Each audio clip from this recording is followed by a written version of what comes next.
ఈరోజు బిడ్డ, నువ్వు అర్థం కాకపోవచ్చు, కొంతమందికి అర్థమైన నాడు నోరెళ్ళ పెడతారు నాయన.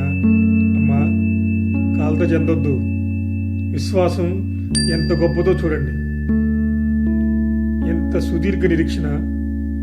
నా దేవుడు దర్శించిందాకా ఓపిక పడతా, నా దేవుడు నా ఎడల జోక్యం చేసుకునేదాకా నిరీక్షిస్తా. ఎంతకాలం కూర్చోబెడతాడో కూర్చుంటా, ఎంతకాలం నిందల పాలు చేస్తాడో అనుభవిస్తా, ఎంతకాలం శ్రమల కొలివిలో ఉంచుతాడో ఆయన చిత్తం. నిరీక్షిస్తా, ఎదురు చూస్తా. కానీ ఒకటి మాత్రం నమ్ముతా, యోహాను సుదీర్ఘకాలం పరీక్షించి ఒక దశలో దర్శించాడు. అబ్రహామును సుదీర్ఘకాలం పరీక్షించి ఒక దశలో దర్శించాడు. సుదీర్ఘకాలం దర్శించి ఒక దశలో దర్శించాడు. తను నమ్ముకున్న భక్తులను ఏనాడు దాటిపోలేదు నా దేవుడు. అలాగే ఆయన కొరకు ఎదురు చూస్తున్న నన్ను కూడా దాటిపోడు. సమస్తం పోయినా ఆయన విశ్వాసాన్ని నేను కోల్పోను. ఆయన కొరకే ఎదురు చూస్తాను.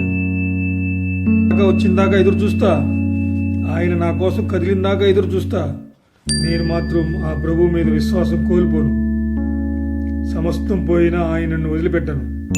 ఇంతమందిని దర్శించిన దేవుడు నన్ను కూడా దర్శిస్తాడు అని పట్టుబట్టి ఉండు. నా దేవుడు సిగ్గుపరచడు. తన కోసం ఎదురు చూస్తున్న వారిని దాటిపోయేవాడు కాదు నా ప్రభు. ఆమేన్.